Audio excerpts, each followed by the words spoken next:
Hola, ¿qué tal, querido amigo? Es un placer volver a compartir este tiempo de reflexión en torno a la palabra de Dios contigo.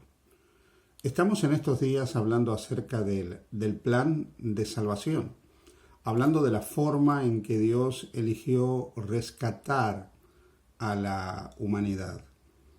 Las imágenes del rescate existen a lo largo de toda la Biblia, desde el Génesis hasta el Apocalipsis.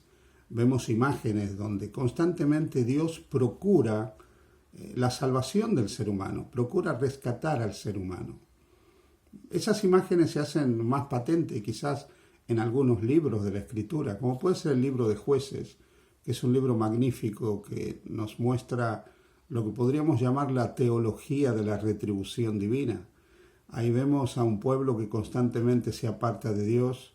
Cuando se aparta del cuidado de Dios y no quiere vivir bajo el amparo de la gracia y la misericordia de Dios, ese pueblo vive lo que es la ley de causa-efecto, cosecha las consecuencias de sus decisiones.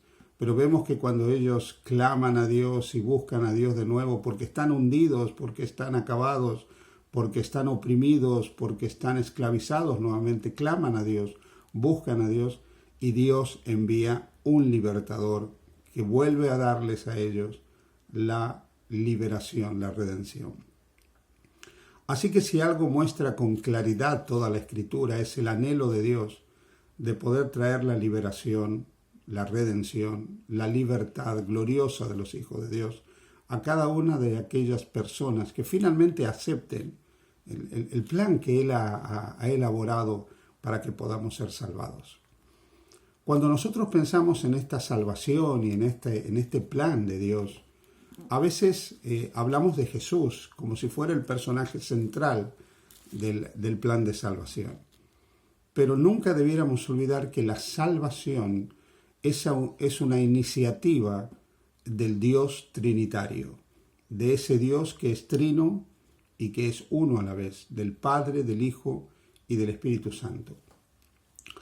En la segunda carta a los Corintios, en el capítulo 13 y en el versículo 14, el último versículo, Pablo dice: la gracia de nuestro Señor Jesucristo, el amor de Dios y la comunión del Espíritu Santo sean con todos vosotros. Amén. Fijaros que aquí aparecen las tres personas de la deidad. Dios Padre, Jesucristo, el Hijo y el Espíritu Santo. En el plan de salvación, desde la eternidad, cada una de esas personas de la deidad, asumió ocupar lo que podríamos llamar un rol. Aquí permíteme que yo haga una aclaración. Estoy tratando de ser pedagógico y didáctico a la hora de explicar cómo las personas de la deidad actúan, obran en conjunto, porque son uno en naturaleza, voluntad y propósito, cómo obran en unidad para la salvación del ser humano. Pero esto no es fácil, porque podemos caer en la idea de que hay un juego de roles o una subordinación de uno sobre el otro. En realidad, el Padre, el Hijo y el Espíritu Santo siempre actúan en un terreno de igualdad. Pero a los efectos de que esa imagen salvadora de la Trinidad sobre el ser humano sea más clara, Dios se revela en una especie de roles, de funciones, donde cada una de las personas de la deidad muestra una parte, una esfera, una dimensión de la obra final, de la obra salvadora a favor del ser humano. Así lo encontramos, por ejemplo, en este texto. Este texto que acabamos de leer habla del amor de Dios. Y aquí nosotros nos tenemos que centrar en Dios Padre, que de tal manera ama, que decide, por lo menos así nos lo revela la Escritura, decide salvar al mundo. ¿Y cómo lo hace? Enviando a su Hijo eterno, al unigénito, para que todo aquel que en él crea no se pierda, sino que tenga vida eterna. Así que nosotros vemos que el Padre es como que pareciera que tiene la iniciativa de la salvación. Su amor es tan grande por la humanidad que Él no puede ver a sus hijos perdidos, acabados, destruidos, totalmente perdidos para toda la eternidad. Entonces, quiere salvarnos. ¿Cómo lo hace? Pues enviando a su Hijo. Pero no es que el Hijo tiene que ser empujado a venir a la tierra. Él tiene la misma voluntad salvadora, porque así como el Padre nos ama con un amor entrañable y eterno, el amor del Hijo también es entrañable y eterno. Y entonces aquí habla del Espíritu Santo. El Espíritu Santo también nos ama con un amor entrañable y eterno y también ha anhelado nuestra salvación desde toda la eternidad.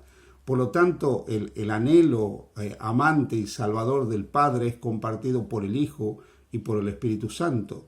Si bien en el plan de salvación pareciera que el Padre toma la iniciativa de la salvación, el Hijo concreta la salvación del Padre y el Espíritu Santo la hace real en la vida de cada uno de nosotros.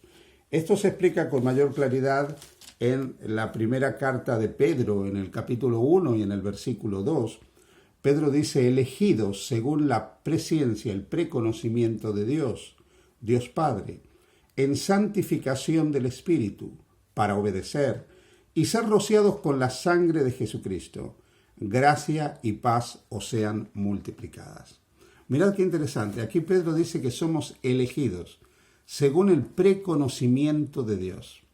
O sea, desde toda la eternidad, Dios que conoce todas las cosas, ya sabía que tú y yo estábamos condenados a perdernos.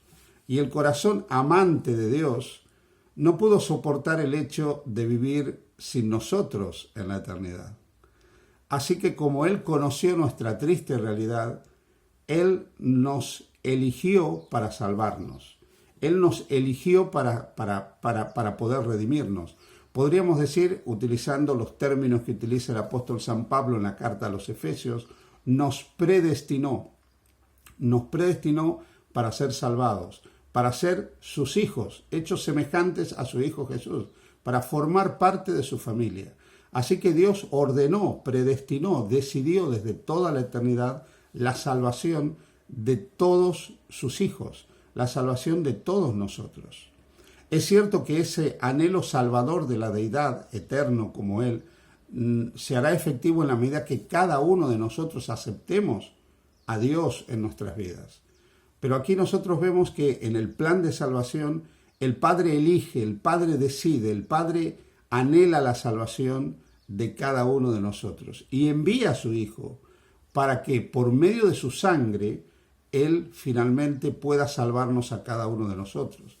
Ya sabéis que la palabra sangre en la Biblia está asociada a la vida. Ya en el libro de Levítico se dice que la vida está en la sangre. Así que cuando nosotros decimos que Jesús derramó su sangre por nosotros, siempre debiéramos recordar que lo que estamos diciendo es que Jesús entrega su vida por nosotros. Jesús derrama su vida hasta la muerte. Él decide que no le quede ni una gota de vida para que nosotros podamos tener vida. Las transfusiones de sangre que se crearon a medida que la ciencia pudo ir comprobando la compatibilidad sanguínea y todo esto, han sido un gran instrumento para salvar millones de vidas a lo largo de la última parte de la historia de la medicina. Yo quiero decirte que la gran transfusión de sangre, la gran transfusión de sangre cósmica que hubo fue la de Jesús. Gracias a esa sangre que Él transmitió a toda la humanidad, a los efectos de esa sangre que Él derramó por toda la humanidad, todos hemos sido salvados. Así como un paciente enfermo recibe la sangre de otro y la sangre de otro le da vida, o recibe el órgano de otro y el órgano de otro puede seguir vivo y darle vida a él, de la misma manera la sangre, la vida de Jesús nos ha traído vida a nosotros. Así que en el plan de salvación el Padre decide salvarnos, nos elige para salvarnos. El Hijo ejecuta el propósito salvador del Padre por medio de la entrega de su vida preciosa. Y el Espíritu Santo, la tercera persona de la deidad, es el encargado de la santificación para que nosotros podamos obedecer la voluntad de Dios. Porque desde el punto de vista humano la obediencia es imposible. Ya sabemos que el pecado de Adán dañó de tal manera nuestra naturaleza que nuestra naturaleza caída, pecaminosa, para nosotros es imposible obedecer.